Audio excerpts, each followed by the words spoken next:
There's a fast food chain in America that's closed one full day a week, every single week, no exceptions. And it still out-earns McDonald's, it out-earns KFC, it out-earns almost every restaurant chain in the country, per location. That chain is Chick-fil-A. So here's the question nobody can quite answer. How does a restaurant that's closed 52 days a year make more money than chains that never close at all? The answer isn't about chicken. It's about a business model that breaks every rule fast food is supposed to follow. The decision that started it all. To understand why, you have to go back to 1946 to a tiny diner in Hopeville, Georgia, called the Dwarf Grill. The man running it was a young Army veteran named Truett Cathy. He'd sold his car and borrowed thousands of dollars just to open the doors.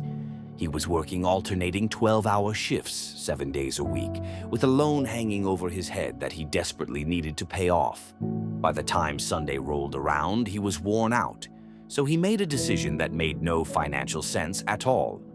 He closed the restaurant on Sundays, so he and his employees could rest. He kept that promise for the rest of his life.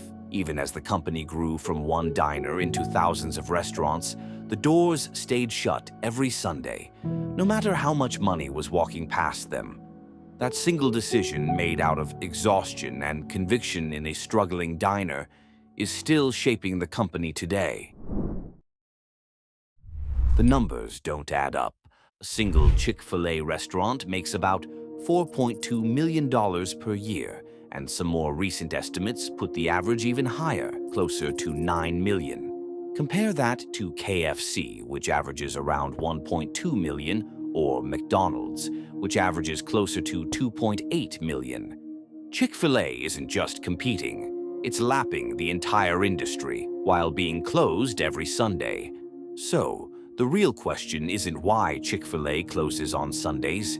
It's how a chain that gives up an entire day of revenue every week still wins by that much. The answer starts with something almost no customer ever thinks about. Who actually owns the restaurant you're standing in? The franchise that isn't really a franchise. If you wanted to open a McDonald's, you'd need over $1 million just to get started. A Culver's can run you close to $4 million. A Chick-fil-A? $10,000. That number sounds like a typo. It isn't. But here's the twist. That $10,000 doesn't buy you a business. It buys you a job. Chick-fil-A itself covers nearly the entire cost of opening a restaurant, which according to its own disclosures, runs anywhere from a few $100,000 to over $2 million. The company buys the land. The company builds the building. The company owns the equipment. You just run it. Why the fee is a trap and a gift at the same time. In exchange for fronting almost the entire investment, Chick-fil-A doesn't ask for a small royalty like most chains do. A typical franchise might take 5% of your sales. Chick-fil-A takes 15% of your total sales, plus 50% of whatever profit is left over. Let that sink in. Not 15% of profit, 15% of every single dollar that comes through the register before profit is even calculated. Then half of what's left. That's the steepest cut in the entire fast food industry. And people still fight to get in. The most exclusive job in America. Every year, Chick-fil-A receives more than 40,000 applications from people who want to run one of these restaurants. The acceptance rate is under 1%. That's a lower acceptance rate than Harvard. Why would anyone fight that hard to give up 15% of their sales and half their profit?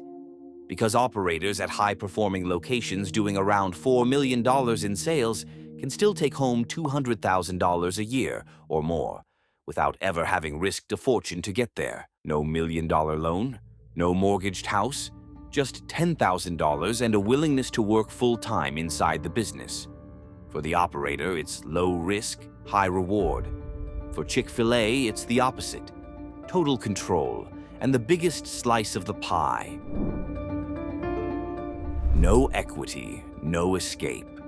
But there's a catch that most people never hear about until they're already in it. Operators never own the real estate, they never own the equipment, and they can't sell the business or pass it down to their kids. You can run a Chick-fil-A for 30 years and build a lifetime of income. But when you're done, there's nothing to sell. No equity, no exit payday. Just a job, even if it's one of the best-paying jobs in the industry. That's the part most fast food franchise dreams are built on, and Chick-fil-A simply doesn't offer it. The slowest drive-thru in America. Here's a stat that surprises almost everyone. Independent studies have measured Chick-fil-A as having the slowest individual drive-thru experience of any major fast food chain, sometimes stretching past 7 or 8 minutes per car. On the surface, that sounds like a failure. It's the opposite. Chick-fil-A's lines are longer because more people are trying to get in than any other chain can handle. Once researchers adjust for how many cars are actually stacked in line, Chick-fil-A flips from the slowest chain in the industry to one of the fastest per car, and it consistently ranks at or near the top for order accuracy and customer satisfaction. In other words, the wait isn't a flaw in the system, it's proof of how much demand the system is absorbing. Customers wait longer at Chick-fil-A and leave happier anyway, which is exactly the kind of loyalty that turns a busy parking lot into billions of dollars a year. Why closed Sundays actually works in their favor. Now let's go back to the Sunday question. On paper, closing one full day a week should be a disaster. It's roughly 14% of the week gone, every week, forever. But look at what it does instead. It turns Chick-fil-A into a habit built around scarcity. You can't get it whenever you want. So when you can, you show up. It also means operators and employees actually get a guaranteed day off in an industry famous for burning people out. Lower turnover, more experienced staff, faster lines, better service. The day the company loses on paper might be the same day that makes the other 6 run better. The control behind the counter. None of this works without total control, and Chick-fil-A keeps almost all of it. The company decides where every new location goes. It decides the menu. It decides the hours. It decides how the restaurant looks and runs, down to the smallest detail. Most franchise brands hand that control to the person who paid for the business. Chick-fil-A never gives it up because the operator never really owned the business in the first place. It's not a franchise in the traditional sense. It's closer to a very well-paid management contract, wrapped in a franchise fee just small enough to make 40,000 people apply for it every single year. The model that shouldn't work. Put it all together and you get a business that breaks nearly every fast food rule at once. Lowest entry cost in the industry, highest revenue share taken by the company, closed one full day a week, hardest franchise in America to get into, and still some of the highest per-store sales of any restaurant chain in the country. Most companies chase growth by giving franchisees more freedom and taking a smaller cut. Chick-fil-A did the opposite, and it built one of the most profitable systems in fast food history. Chick-fil-A was never really selling chicken sandwiches for 6 days a week. It was selling one of the tightest, most controlled business systems in America, and somehow making it look like a friendly neighborhood restaurant. Make sure to subscribe for more and leave a like if you enjoyed the video or learned something new.